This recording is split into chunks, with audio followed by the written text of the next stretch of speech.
Explanation पसंद आए तो वीडियो को लाइक कर दीजिए और चैनल को सब्सक्राइब कर दीजिए ताकि आपको ऐसी ही और मूवीज की हिंदी एक्सप्लेनेशन मिल पाए। So let's explain this movie.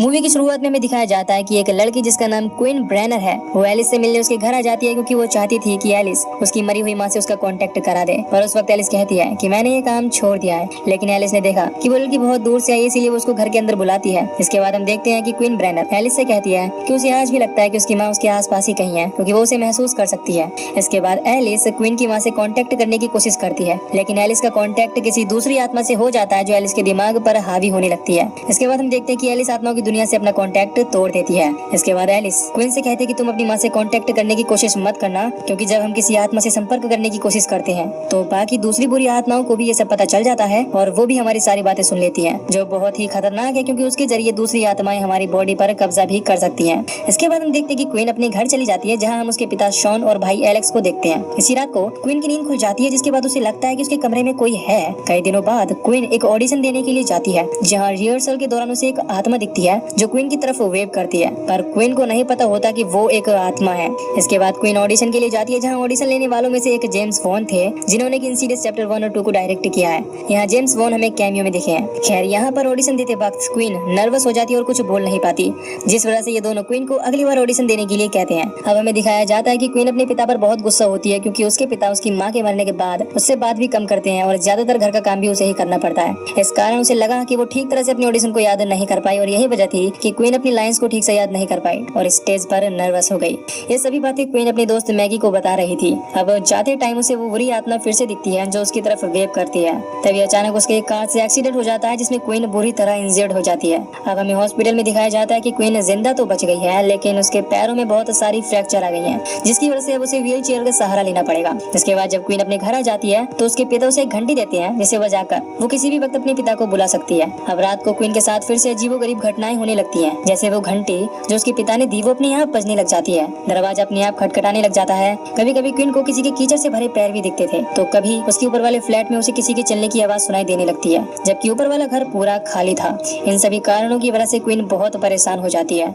एक दिन हम ये देखते हैं कि क्वीन अपनी दोस्त मैगी से वीडियो कॉल पर बात कर रही थी। तभी मैगी को क्वीन के पीछे कोई दिखता है और जैसे ही क्वीन देखती है तो उससे वो बुरी आत्मा खड़ी हुई दिखाई देती है जो उसे व्हील चेयर से नीचे गिरा देती है, लेकिन इतने में उसके पिता आ जाते हैं जो क्वीन को जमीन से उठाते हैं। अब हमें ये दिखाया जाता है कि क्वीन अपने साथ हो रही सभी भूतिया घटना को अपने पिता के साथ शेयर करती है और वो ये भी बताती है कि उसने सबसे पहले कई बार अपनी माँ से संपर्क करने की कोशिश भी की क्योंकि उसे हमेशा यही लगता था कि उसकी माँ उसके पास है, लेकिन अब उसे पता चल गया है कि ये सभी काम कोई बुरी आत्मा कर रही है। उसके पिता को उसकी बातों पर जरा सा भी यकीन नहीं होता और उसके पिता उसे ये सब चीजें करने से मना करके चले जाते हैं। लेकिन उसी दिन आधी रात को वो बुरी आत्मा क्वीन को ऊपर वाले फ्लोर पर ले जाती है और उसी खाली पड़े कमरे में ले आती है जहाँ क्वीन को अपनी ही बिना चेहरे की बॉडी दिखती है, जिसे देखकर वो बहुत ज्यादा डर जाती है और चिल्लाती है, जिस कारण उसके पिता दौड़कर आते हैं और उसे एक बार फिर बचा लेते हैं। अब क्वीन के पिता को भी थोड़ा बहुत यकीन होने लग गया था। इसके बाद उसके पिता एलिस को घर बुलाते हैं ताकि वो क्वीन की मदद कर सके। घर आकर एलिस कहती है कि जब उसने क्वीन की माँ से संपर्क करने की कोशिश की तब उसे भी एक बिना चेहरे की लड़की दिखी थी जो क्वीन के पीछे खड़ी थी, जिसकी वजह से मैंने क्वीन को उसकी माँ से कांटेक्ट नहीं करने के लिए कहा था। इसके बाद एलिस एक बार फिर आत्माओं की दुनिया में जाती है जहाँ एलिस पर एक आत्मा अटैक कर देती है, जिस कारण एलिस बहुत ज्यादा डर जाती है और वो वापस आ जाती है। इसके बाद एलिस इनकी बिना मदद किए ही चली जाती है।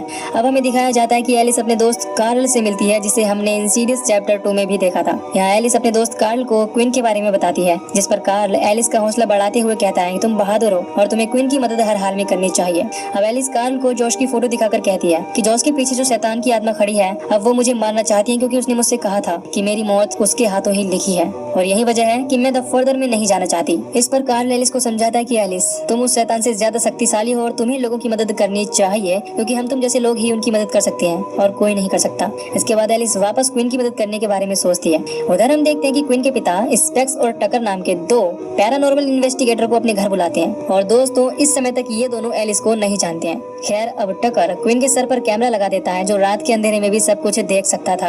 अब स्पेक्स और टकर देर रात तक क्वीन के ऊपर नजर रखे हुए थे। तभी टकर देखता है कि क्वीन जाग चुकी है और वो अपने कमरे से बाहर आ गई है। इसके बाद में वो लोग दौड़ते हुए उसके पास जाते हैं और देखते हैं कि वहाँ कोई नहीं नहीं है और कैमरा क्वीन की अलमारी के अंदर रखा है। तभी पीछे से क्वीन उनके ऊपर हमला कर देती है और वो सभी लोगों को घायल कर देती है।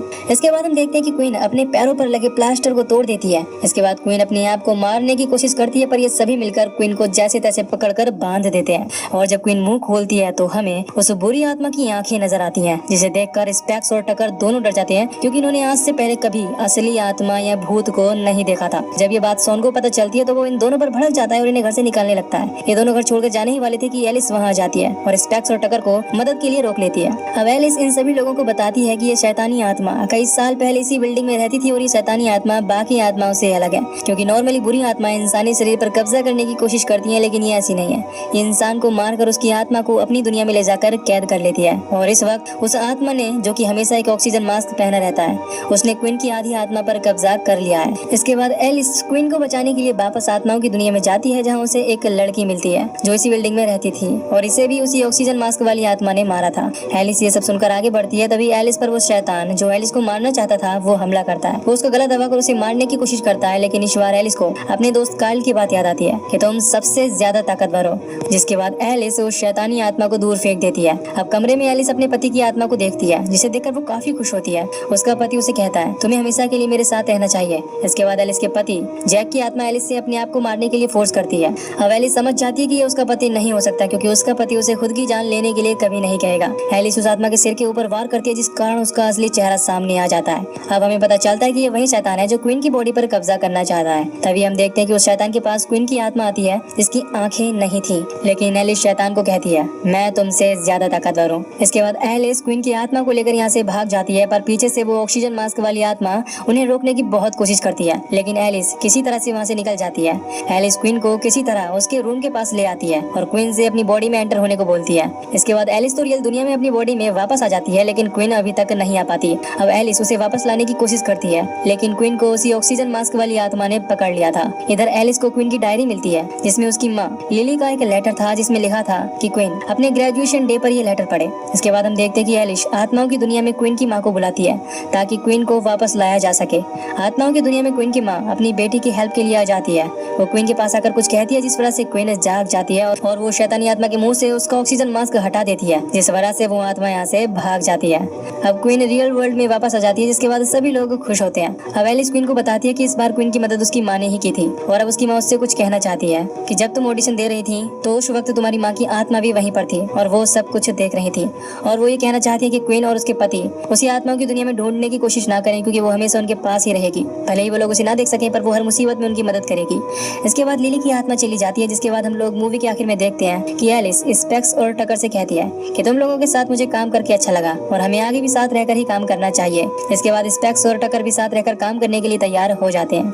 अगले सीन में हम देखते हैं कि रात के समय में एलिस सोने जा रही होती है और वो अपने पति के कोट को देखकर इमोशनल हो जाती है, लेकिन तभी अचानक उसका कुत्ता वॉरेन इसी को देखकर जोर जोर से भौंकने लग जाता है और एलिस उस जगह जाकर देखती है कि वहाँ एक शैतान खड़ा था। इसके बाद हमें एलिस के ठीक पीछे वो लाल रंग का शैतान खड़ा दिखाई देता है, जिस शैतान को हमने इंसीडियस के फर्स्ट चैप्टर में देखा था। ये सारा था कि अगला विक्टिम कौन होने वाला है। यहीं पर ये मूवी खत्म हो जाती है। तो दोस्तों, अगर आपको ये मूवी की एक्सप्लेनेशन पसंद आई हो तो वीडियो को लाइक कर दीजिए और चैनल को सब्सक्राइब भी कर दीजिए। बाकी मैं मिलूंगा आपसे नई वीडियो में। Till then take care, love you, bye bye.